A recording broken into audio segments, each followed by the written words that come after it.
नमस्कार साथियों, मेरा नाम डॉक्टर रवि कुमार गोयल है। मेरा जन्म अलवर ज़िले के लक्ष्मणगढ़ तहसील के मौजपुर गांव में हुआ था।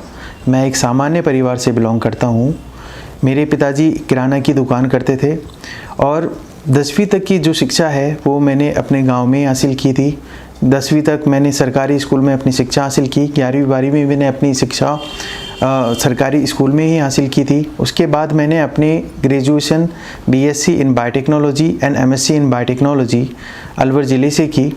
और उसके बाद मेरा जो उद्देश्य था जीवन में वो ये था कि मुझे एक साइंटिस्ट बनना है, प्रोफेसर बनना है। मैंने अपने स्टेप्स उस दिशा में आगे मुड़े और मैंने नेट जेआरएफ 2 साल में जेआरएफ रहा, गेट क्वालिफाई किया, 3 साल एसआरएफ रहा और डॉक्टरेट की डिग्री हासिल की। इसी बिटवीन मेरा उद्देश्य लाइफ में सिविल सर्विस एग्जामिनेशन देना हो गया था। तो मैंने एक जो एस्पिरेंट होता है उसी की तरह यूपीएससी के एग्ज़ाम देना शुरू किए। इन बिटवीन यूपीएससी के एग्ज़ाम्स को फेलियर देखते हुए मैंने अपनी जर्नी में आरपीएससी के एग्ज़ाम शुरू किए गए। आरएएस 2018 ये मेरा आरपीएससी में इस प्रतिष्ठित सेवा के लिए तीसरा प्रयास था। इससे पहले मैंने 2 प्रयास और किए थे, आरएएस 2013, आरएएस 2016।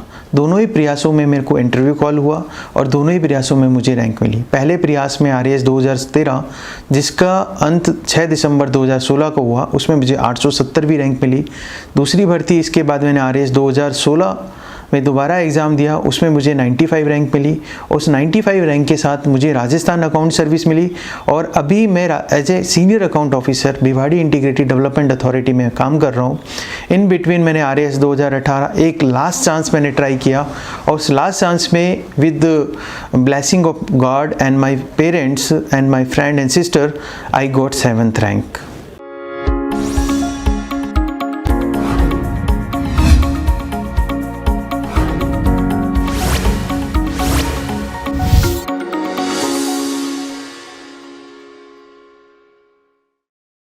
जैसा कि आप लोग जानते हैं कि आरएएस एग्ज़ाम में 3 स्टेप्स होते हैं। प्रीलिम्स का स्टेप होता है, मेंस का स्टेप होता है और इंटरव्यू का स्टेप होता है। प्रीलिम्स जो होता है वो एक जनरल एक स्क्रीनिंग प्रोसेस होती है। Mostly almost 5 lakh candidates prelims के लिए अपीयर होते हैं।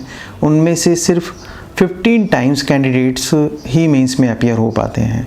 तो प्रीलिम्स एक स्क्रीनिंग प्रोसीजर होता है जिसमें most of the candidates reject out हो जाते हैं।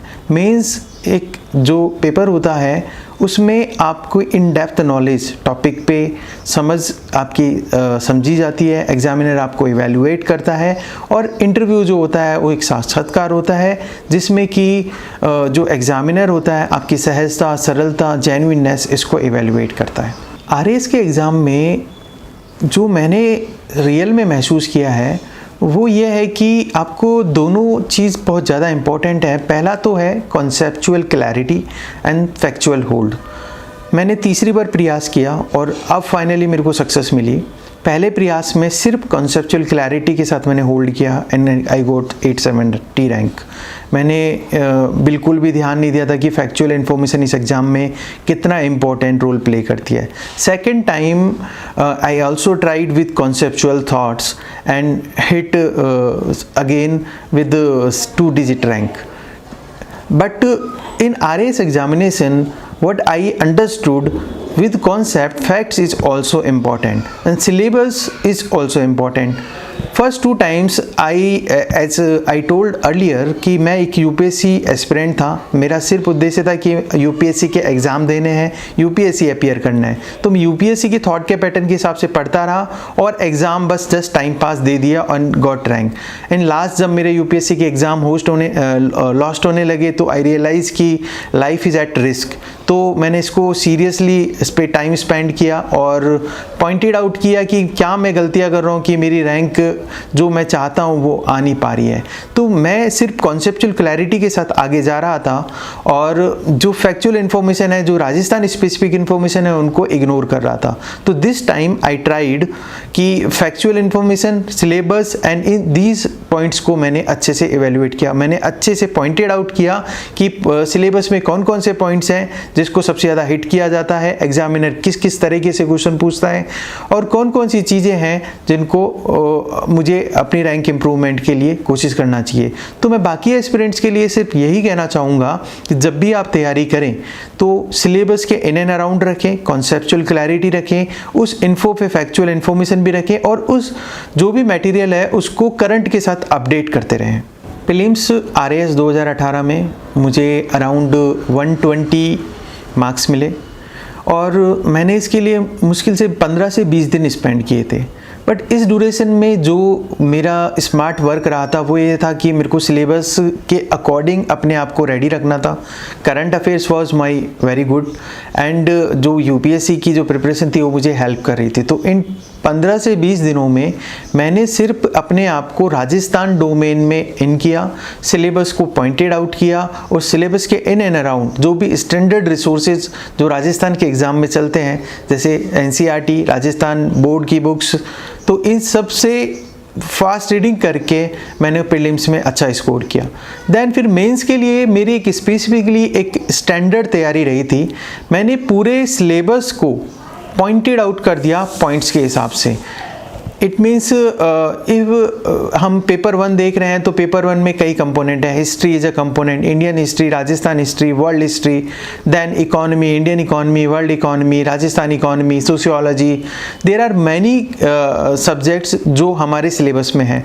तो सबसे पहले मैंने इसको क्लासीफाई किया कि कौन कौन से ऐसे टॉपिक्स हैं जहाँ से सबसे ज़्यादा क्वेश्चंस पूछे जा रहे हैं और उस पर कौन सा कंटेंट है जो मैं अवेलेबल करके उसको अच्छे से स्मार्ट तरीके से मैं उसमें आंसर रिप्रोड्यूस कर सकता हूँ। एस्पिरेंट्स मोस्टली गलती क्या करते हैं कि वो सिलेबस को अच्छे से रीड आउट नहीं करते हैं। लास्ट टाइम पे मेरे साथ भी यही गलती हो रही थी और उसके पॉइंट्स को डेप्थ एंड इन अराउंड हम उसको लेके नहीं जाते हैं। तो लास्ट टाइम रिवीजन के लिए हमें ज़रूरी होता है कि हमें सिलेबस इन हमारे माइंड में हो और हमारे पास ब्रीफ नोट्स हो। इसके लिए मैं उदाहरण से आपको समझाना चाहूँगा कि मैंने कैसे किया कि ये पूरा सिलेबस है RAS का। जैसे ये पेपर 2 है एंड इसमें जो पूरा सिलेबस है उसको साइंस का मैंने उसको पॉइंटेड आउट कर दिया कि कितने टॉपिक्स हैं जो मुझे रीड आउट करने हैं। Vertical column from top to bottom ये टॉपिक्स के नेम है एंड लेफ़्ट टू राइट कि ये मैंने कितनी बार रीड आउट किया, ये ऑब्जेक्टिविटी मैं अपने आप की जज करता था। इसके साथ ही जब भी मैं रिवीजन करता था तो मेरे पास स्पेसिफिकली नोट्स रहते थे मैं उनको रीड करने के लिए। जैसे कि साइंस के नोट्स में बताना चाहूँगा कि मैं बहुत ब्रीफ नोट्स बना लिया करता था, बहुत ही पॉइंटेड छोटे छोटे नोट्स में बना लेता था और लास्ट टाइम पे जब मेरी वर्स्ट सिचुएशन होती थी भी तो भी मैं उनको जिस कीवर्ड से रिवाइज कर लेता था। मेंस एग्ज़ाम में जो सबसे ज़्यादा इम्पॉर्टेंट है वो है answer writing. Most of the aspirants क्या करते हैं, कंटेंट के पीछे भाग रहे होते हैं। किसी का मीडियम इंग्लिश होता है, वो जाता है कि इस कोचिंग में ये कंटेंट आया, अब मैं ये कंटेंट ले लेता हूँ। इंग्लिश मीडियम वाला बोलता है कि मेरे पास कंटेंट नहीं है, मैं इधर जाता हूँ उधर जाता हूँ, और वो कंटेंट के पीछे भाग रहा होता है। जबकि ये जो एग्ज़ाम है ये आपका आंसर राइटिंग का एग्ज़ाम है। तो content is no doubt, content is important, but content को आप कन्फाइंड करो। सबसे पहले आप ये डिसाइड करो कि कौन से ऐसे स्टैंडर्ड रिसोर्सेज है जहाँ से आपको कंटेंट कलेक्ट करना है। उस कंटेंट को कलेक्ट करने के बाद उसको प्रोसेस करना है। प्रोसेस करने के बाद उसको आपको ब्रीफ में अपने नोट्स को प्रिपेयर करके उसे अपने पास रखना है, जिससे कि आप उसे रिवाइज कर सको। और ये सिर्फ और सिर्फ एक इन्फो है अभी तक। इसके बाद जो सबसे ज़्यादा इम्पॉर्टेंट है वो है कि ये जो कंटेंट आपने कलेक्ट किया, कोलेट किया, प्रोसेस किया, देन आप जब डिलीवर करने जा रहे हो तो आप उसको कैसे डिलीवर करोगे। तो मेंस में आंसर राइटिंग बहुत ज़्यादा इंपॉर्टेंट है। मैं हमेशा पॉइंटेड अप्रोच में बिलीव करता हूँ। मैं पॉइंट आउट करता हूँ कि 1 2 3 4 5 जैसा वो क्वेश्चन पूछ रहा है कि आप प्रोज बताओ, कॉन्स बताओ, क्यों, कैसे, क्या। तो पॉइंट्स के अप्रोच पे आप उसको लेके जाओ, आप डायग्राम्स बनाओ, आप फ्लो चार्ट बनाओ। इस तरीके की स्ट्रेटजी को आप एग्जामिनर से अट्रैक्ट करो कि वो आपको मार्क्स डेफिनेटली दे। किसी भी एस्पिरेंट के लिए ये सबसे पहला सवाल होता है जो पूछता है किसी भी सक्सेसफुल पर्सन से या फिर जो प्रिपरेशन कर रहा होता है कोचिंग वाले से कि आपको स्टैंडर्ड बुक्स कौन सी फॉलो करनी है, रिसोर्सेज कौन से फॉलो करने हैं। मैं हमेशा एक ही चीज़ की गाइड करता हूँ कि आप हमेशा स्टैंडर्ड बुक फॉलो करो। यदि आप पेपर 1 देख रहे हो जिसमें कि हिस्ट्री है, तो आप हिस्ट्री के लिए जो स्टैंडर्ड बुक है NCERT है, राजस्थान बोर्ड की बुक है, आप सबसे पहले उनको रीड आउट करो। यदि आप वहाँ से कंप्लीट हो चुके हैं, वहाँ से प्रोसेस हो चुके हैं, आपको लगता है कि अब मेरे को कॉन्फिडेंस आ चुका है, देन आप टेक्स्ट बुक पे जाएं। देन आप बुक रेफर करना चाह रहे हैं कि स्पेक्ट्रम ले लेते हैं, विपिन चंद्रा ले लेते हैं, then go for the Vipin Chandra and spectrum. Next is economy. तो इकोनॉमी के लिए स्टैंडर्ड बुक मार्केट में ऐसा कुछ है नहीं, आप बेसिक कॉन्सेप्ट है जो आपको इकोनॉमी के समझने चाहिए। राजस्थान के लिए आपके लिए स्टैंडर्ड रिसोर्स है इकोनॉमिक रिव्यू, वो आपको डेफिनेटली पढ़ना चाहिए। इंडिया के लिए है आपकी बजट एंड PIB और जो इकोनॉमिक सर्वे आता है वो आपको फर्स्ट रीड आउट करना चाहिए, लेकिन ये सब आपको सिलेबस के इन एंड अराउंड आपको रखना है। बुक्स के लिए मैं ये कहना चाहूँगा कि स्टैंडर्ड बुक्स ही फॉलो करें। स्टैंडर्ड बुक्स के बाद आप टेक्स्ट बुक पे जाएं। स्टैंडर्ड बुक्स में राजस्थान NCERT, राजस्थान बोर्ड की books and then text book में लाइक पॉलिटी के लिए इंडियन लक्ष्मीकांत पढ़नी है आपको, इकोनॉमी के लिए रमेश सिंह पढ़नी है, एंड जो भी बुक्स होती है वो थोरोली आपको एक बार देखना है, उसको सिलेबस के अकॉर्डिंग आपको प्रोसेस करके उसको अपने नोट्स प्रिपेयर कर लेना है। ऑनलाइन रिसोर्सेज के लिए मैं टेक सेवी हूँ, मैं हमेशा ऑनलाइन पढ़ाई करता हूँ और मेरा जो मेथड ऑफ स्टडी है वो मैं किसी एस्पिरेंट को सजेस्ट तो नहीं करूँगा क्योंकि मैं बहुत डायनामिक हूँ और मैं कभी आर्टिकल्स पढ़ने लग जाता हूँ, उस आर्टिकल में से पॉइंटर्स निकाल लेता हूँ और उस आर्टिकल से पॉइंटर्स निकालने के बाद उसको उस इन्फो को कैसे यूज़ में लेना है वो मुझे भी नहीं पता होता है कि अब मैं किस आंसर में किस तरीके से लेना चाहता हूँ। बट ऑनलाइन रिसोर्सेज आज डिजिटल माध्यम में, जब डिजिटल एरा चल रहा है, उसमें बहुत ज़्यादा ज़रूरी है। RAS के लिए भी अब कुछ इंपॉर्टेंट वेबसाइट्स कुछ कोचिंग इंस्टीट्यूशंस बना रहे हैं जहाँ पे अच्छी इन्फो आपको मिल जाती है। ऑनलाइन रिसोर्सेज में जो सबसे ज़्यादा इंपॉर्टेंट है वो है स्टैंडर्ड सोर्सेज। मैं मोस्टली गवर्नमेंट की वेबसाइट्स ही देखता था, जैसे कि राजस्थान में स्टेट ह्यूमन राइट कमीशन है तो मैंने उसकी वेबसाइट देख ली। यदि आप इन्फॉर्मेशन कमीशन की बात करें तो मैंने उसकी वेबसाइट देख ली। यदि हम लेजिस्लेटिव असेंबली की बात करें तो लेजिस्लेटिव असेंबली की वेबसाइट देख के प्राइमरी जो फ्रेश इन्फॉर्मेशन होती है मैं वहीं से उसको कलेक्ट करता था। सेम लाइक कि जब मैं इंडियन आर्टिकल पढ़ रहा हूँ इंडियन कॉन्टेक्स्ट में तो मैं स्टैंडर्ड मिनिस्ट्री की वेबसाइट देख लेता हूँ या फिर PIB मैंने सर्च आउट कर लिया और ये सब चीज़ें मेरे को बहुत कंटेंट को एनरिच करने में हेल्प मिलती थी। टाइम मैनेजमेंट एक एस्पिरेंट के लिए बहुत ज़्यादा इंपॉर्टेंट होता है। जब मैं डॉक्टरेट कर रहा था तो उस वक्त का जो टाइम मैनेजमेंट था मेरी लाइफ का सबसे बेस्ट टाइम मैनेजमेंट था। मेरा डॉक्टरेट के टाइम पे 9:30 to 6 o'clock मैं अपनी रिसर्च लैबोरेटरी में रहता था।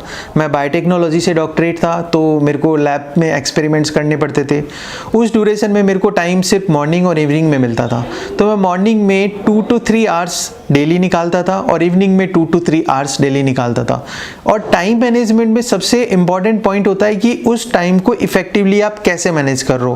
तो एट दैट टाइम मैं 4 से 5 या 6 घंटे भी निकाल के इफेक्टिवली अपने प्रोसेस को तैयार करता, नोट्स बनाता और देन प्रिपरेशन को कंटिन्यू करता था। स्टडी आवर्स में मैं ये कहना चाहूँगा कि हर एक व्यक्ति की अपनी एक स्ट्रेटजी होती है, अपने एक बायोलॉजिकल साइकिल होती है, हर किसी का एक अलग स्टडी आवर्स होता है। जैसे मेरे को मॉर्निंग में जल्दी उठना पसंद नहीं है, मैं डे टाइम में रीडिंग करता हूँ। मेरे को नाइट में जल्दी सो जाता हूँ, मैं सोने में बहुत ही मेरे को सोना बहुत पसंद है। मैं 8 से 9 घंटे नहीं सोता हूँ तो मेरा माइंड अच्छे से वर्क नहीं करता है। तो मैं एक एस्पिरेंट को ये कहना चाहूँगा कि आप स्टडी आवर्स का मतलब ये नहीं समझें कि आपको 8 घंटे सतत प्रयास करने, आप कंसिस्टेंट रहें, आप इफेक्टिवली पढ़ें। जितने भी घंटे आपको मिलते हैं आप उसको इफेक्टिवली पढ़ें और आप टारगेटेड पढ़ें। स्टडी आवर्स के बारे में मैं एक और पॉइंट बोलना चाहूँगा कि मेरे बहुत अच्छे एक मित्र हैं जो पिछले बैच में 12वीं रैंक उन्हें हासिल हुई थी, मृत्युंजय मिश्रा। हम दोनों साथ ही तैयारी कर रहे थे। पिछले बैच में उनकी 12वीं रैंक हासिल हुई, मेरी 95वीं रैंक हासिल हुई। हम दोनों साथ ही पढ़ाई करते थे और साथ ही रहते थे। उनका स्टडी आवर था मॉर्निंग में 4 o'clock उठ जाना और रात को 11 बजे तक पढ़ते रहना, और मैं तैयारी करता था तो मेरे को प्रेशर फील होता था कि इतनी पढ़ाई कौन करता है। और मैं अपने आप को अंडर एस्टिमेट करता था और साथ में मुझे ऐसा लगता था कि इतनी पढ़ाई करते हैं तो ही सिलेक्शन होता है।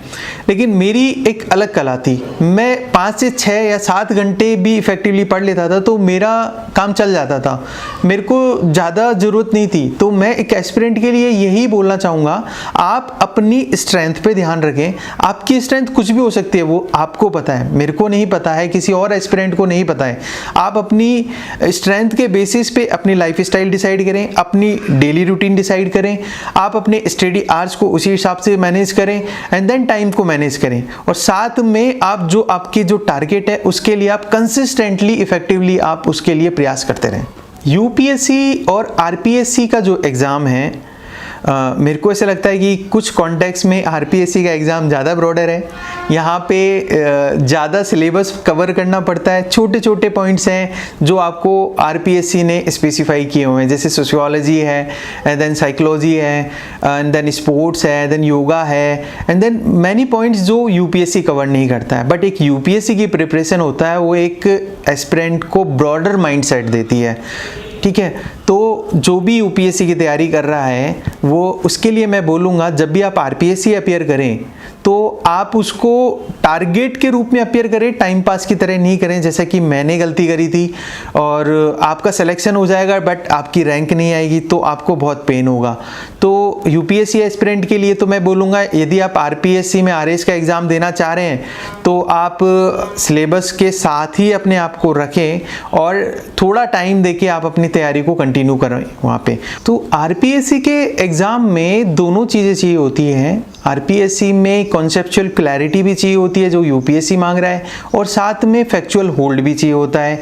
तो आरपीएससी जो है अभी जो प्रेजेंट कॉन्टेक्स्ट में है वो ब्रीफ इंफॉर्मेशन लेते हुए आपको हर एस्पेक्ट में आपका माइंड कवर करने की कोशिश कर रहा है। जैसे कि आरएस 2018 में एक हॉबी का क्वेश्चन के साथ एक और क्वेश्चन था जिसपे मेरे को बहुत लंबे समय तक ग्रिल किया था। जैसे कि मैं राजस्थान अकाउंट सर्विस का ऑफिसर हूँ, तो मेरे से क्वेश्चन पूछा गया कि आप राजस्थान लेखा सेवा से क्यों आना चाहते हैं, आप राजस्थान पुलिस सेवा में जाओगे क्या, आप राजस्थान प्रशासनिक सेवा में ही क्यों जाना चाहते हैं। तो मेरे को वो लोग फोकस कर रहे थे क्योंकि चेयरमैन सर का बोर्ड था, भूपेंद्र सर खुद एक बहुत अच्छे आईपीएस ऑफिसर रह चुके हैं, डीजी रह चुके हैं, बोर्ड में डेफिनेटली 1 या 2 आईपीएस मेंबर्स ज़रूर से होंगे। तो वो ये बोल रहे थे कि आप आरपीएस ज्वाइन करें, आरपीएस बहुत अच्छी सेवा है। तो मैंने वहाँ पे टफ स्टैंड लिया, मैंने बोला कि सर मेरे को आरएएस ही ज्वाइन करना है। वो बोलते हैं कि आपको आरएएस नहीं ज्वाइन कराएंगे तो क्या आप ज्वाइन नहीं करोगे। तो मैंने कहा सर मेरा जो नेचर है, मेरी जो पर्सनैलिटी है वो डेफिनेटली पुलिसिंग के लिए नहीं बनी है। तो मैं सिर्फ ये नहीं कह रहा हूँ कि पुलिसिंग है या कोई भी सेवा है, सेवा सब अच्छी होती हैं। आप ये क्लैरिटी रखें कि आप क्या हैं, आप क्या करना चाहते हैं। मार्क्स आने के बाद मेरे पास कई फ़ोन आए और 1-2 फ़ोन ये भी थे कि वो ये जानना चाह रहे थे कि सर माध्यम कौन सा रहे कि जिससे हमें तैयारी करनी चाहिए। माध्यम के मामले में बोलना चाहूँगा कि इंग्लिश हो या हिंदी, एक सिर्फ माध्यम ही होता है। आपको उस माध्यम से कैसे तैयारी करनी है, अपनी तैयारी को कैसे अच्छा करना है, ये आप पर निर्भर करता है। मेरे को ऐसा लगता है कि अभी आरएएस के एग्ज़ाम्स में ये स्तर नहीं आया है कि माध्यम इतना डोमिनेट कर रहा है। आरएएस में स्टिल हिंदी ही अभी एक बहुत अच्छा माध्यम रहा है। इंग्लिश के कैंडिडेट्स, मैं भी एक इंग्लिश माध्यम का बच्चा रहा हूँ, इंग्लिश माध्यम के बच्चे भी कंटेंट कम होने के बाद भी सेलेक्ट कर रहे हैं। तो मैं सिर्फ माध्यम के बारे में यही बोलूँगा कि दोनों माध्यम बहुत अच्छे हैं। आपको जिस माध्यम में समझना अच्छा लगता है, उस समझ को पेपर में आप प्रोड्यूस कर पा रहे हो, उस समझ से आप सामने वाले व्यक्ति को कन्वे कर पा रहे हो, उसी माध्यम में आप अपनी तैयारी करें, उसी माध्यम में आप अपने जवाब दें, उसी माध्यम में आप अपने साक्षात्कार में प्रस्तुत करें। आरपीएससी एक एग्ज़ाम कंडक्ट कराता है और उस एग्ज़ाम में इंटरव्यू देने के बाद कैंडिडेट्स की रैंक्स आती है। कुछ कैंडिडेट्स को आरएएस मिल जाता है और आरएएस मिलने के बाद फिर कुछ कैंडिडेट्स होते हैं जिनको आरपीएस मिलता है, अकाउंट्स मिलता है एंड देन अदर सर्विसेज मिलती हैं। पहली बात तो मैं आपको एक क्लियर कर देना चाहता हूँ, मैं अभी राजस्थान अकाउंट सर्विस का ऑफिसर हूँ। हमारे राज्य में 2 ही सेवा हैं, स्टेट सर्विस है और दूसरी सबऑर्डिनेट सर्विस है। आरएएस हो, आरपीएस हो, अकाउंट्स हो, इंश्योरेंस सर्विसेज हो, women and child development service हो, ये सारी स्टेट सर्विसेज हैं। गवर्नमेंट की नज़र में ये सारी सर्विसेज इक्वल हैं।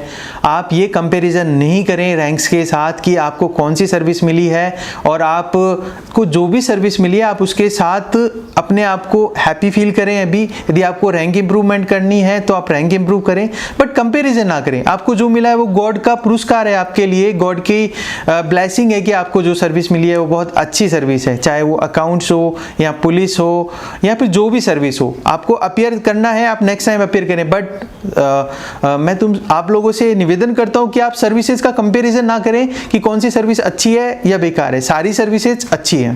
पोस्ट और सर्विसेज कैसे अलॉट होती है? चॉइस होती है अपनी अपनी।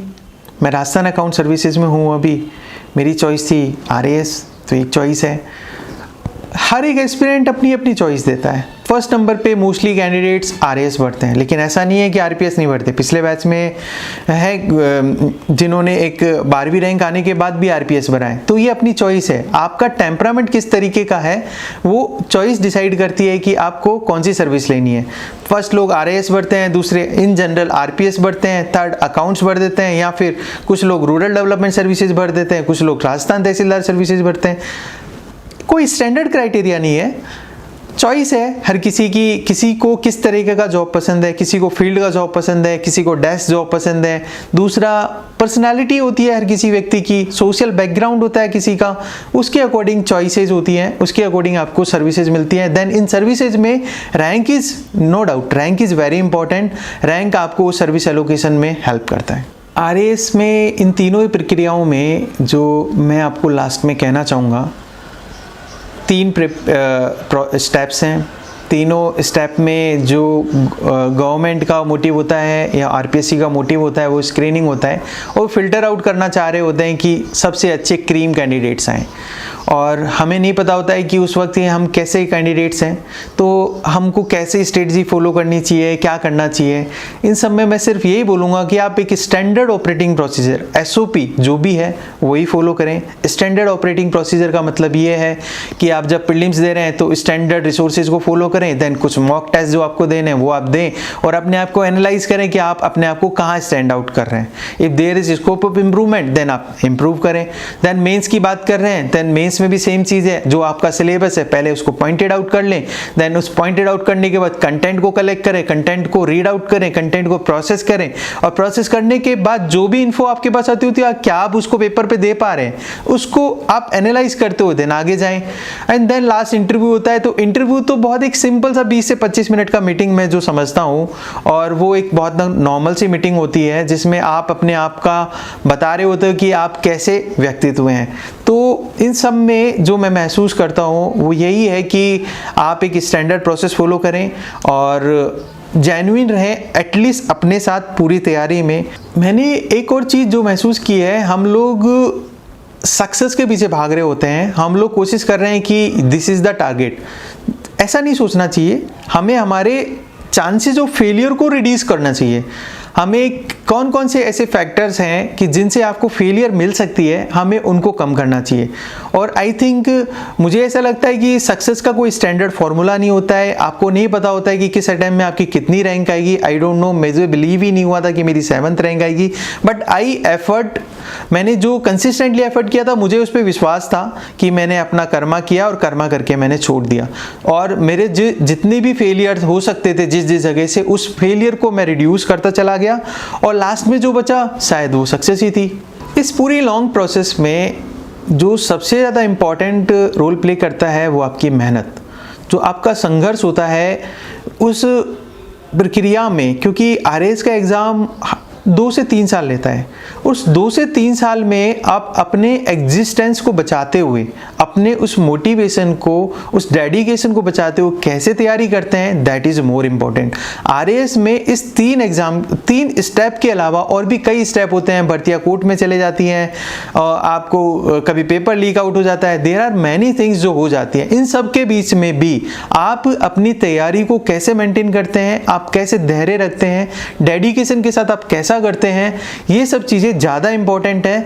और आप इन्हीं चीज़ों के साथ, इन्हीं वैल्यूज़ के साथ अपनी तैयारी को कंसिस्टेंटली करें और डेफिनेटली, और आप एक ऐसा प्रिपरेशन का एक एंड पॉइंट डिसाइड करने के बाद आप उसको छोड़ दें। That's leave it to the god, god will decide कि आपको सफलता मिलेगी या नहीं मिलेगी। आप अपनी तैयारी का पूरा दें और उसको गॉड पर छोड़ दें। मैं लास्ट में यही बात बोलना चाहूँगा, क्योंकि मैं ऑलरेडी सर्विसेज में हूँ और हर बार क्या होता है कि सब लोग एग्ज़ाम देते हैं, सिर्फ RAS ही एग्ज़ाम दोबारा रिपीट नहीं करते, RPS भी इवन एग्ज़ाम रिपीट कर लेते हैं। तो जो भी एग्ज़ाम रिपीट कर रहे हैं या फिर कोई ऑफिसर है या जो कैंडिडेट है, वो यदि सोच रहे हैं कि कोई सर्विस यदि अच्छी नहीं है, तो मेरा ऐसा मानना है कि सारी सर्विसेज अच्छी होती हैं। आप सर्विसेज का कंपैरिजन ना करें। और साथ में आप यदि आपको एग्ज़ाम देना है, आप डेफिनेटली एग्ज़ाम दें और आप अपनी मेहनत के साथ एग्ज़ाम दें। और जो कैंडिडेट्स जो फ्रेश हैं, वो फ्रेश तैयारी, फ्रेशनेस के साथ उस एग्ज़ाम प्रोसेस में आएँ और अपने आप पे बिलीव करते हुए उस तैयारी को कंटिन्यू करें।